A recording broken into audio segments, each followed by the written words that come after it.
What to expect after requesting payout on Apex Trader Funding. It's very important you do these do's and don'ts, because if you don't follow them, from my personal experience, you can actually risk your payout being denied and totally not get paid out. So if I get all my payments approved, I would be having $32,000 in payout in June.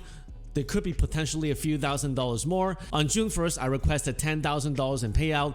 I already received the $10,000. On June 15th, I requested another payout for $22,000. Now, if you're in a similar situation, you requested the payout, what are you going to do? And what are the timelines in terms of being paid out? I'll show you exactly from my personal experience of how it works and what the official answer is on the website. As you can see, my request date was June 1st. And if you go to my email, I was approved on June 1st, payout on June the 6th, meaning 5 days later, my payouts were approved. Now, I do understand that there are people who got approved a few hours later.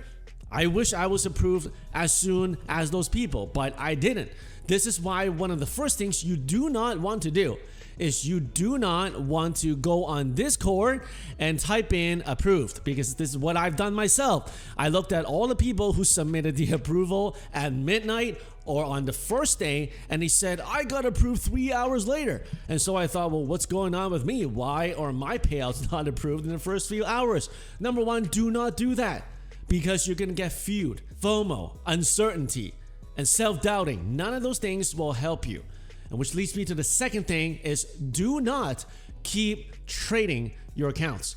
Once I request a payout, this is my personal philosophy. Some people don't agree with it. I know there are other big YouTubers trading on Apex. They keep building a buffer. They trade it even after the payout. But for me, it doesn't work, because I have personally had accounts that were $50 to $100 to pay out. I kept trading it, wanting to secure that payout, and I end up blowing the account. So this is why once I request a payout, I'm at the payout threshold. I don't keep trading. If you want, do it, but for me, I don't want to risk it. The third thing you do not want to do is you do not want to submit a ticket on their website. If you go and submit a ticket, it really doesn't do anything. Why? Because on their official answer here, they already told you the support cannot do anything. Even if you go here and submit a request, especially with the recent influx of rhythmic issues and all the other problems, the tickets aren't being answered a week later. I've had multiple tickets totally ignored, and over 1 week later, I still haven't received a response. So you'll be better just be sitting there and waiting for the approval. Which brings me to what you should do now. What you want to do after requesting your payout is this: trade new evals. Go and buy more new evals. We want to trade, we want to be in the market, but don't do it at the expense of your hard-earned money, the payouts that you're going to receive as you're waiting for approval. Trade it on evals.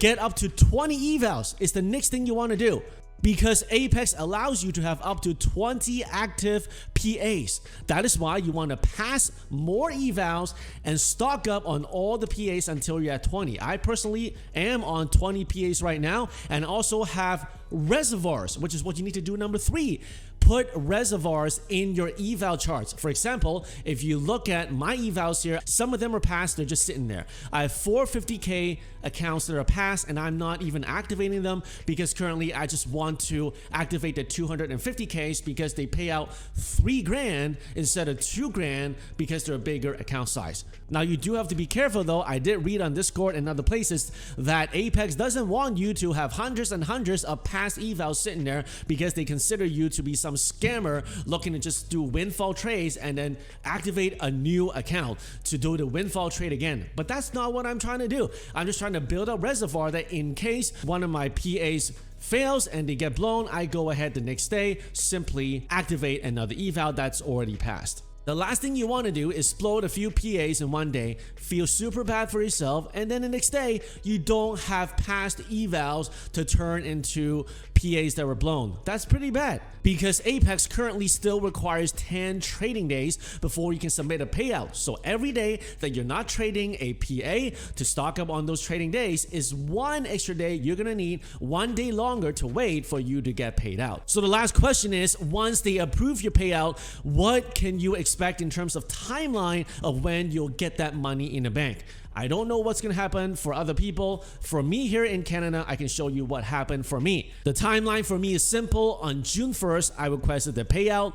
On June 6th, 5 days later, I got approved. And then on June 10th, Plane, which is the platform that Apex used to send money to us in Canada, that is when I received notification that Apex sent that money to Plane, and Plane is now depositing that money to my account. However, it is not instant. Usually it takes 1 to 2 days after I get that Plane email for that money to actually hit my bank account. So essentially, as it stands right now, it takes about a little less than 2 weeks for the money to hit your bank account after you click the submit button for payout request. And once we're paid, we're back to square one. We gotta do evals, pass the evals, work the PAs, get the payouts, request the payout, and wait for the payout again.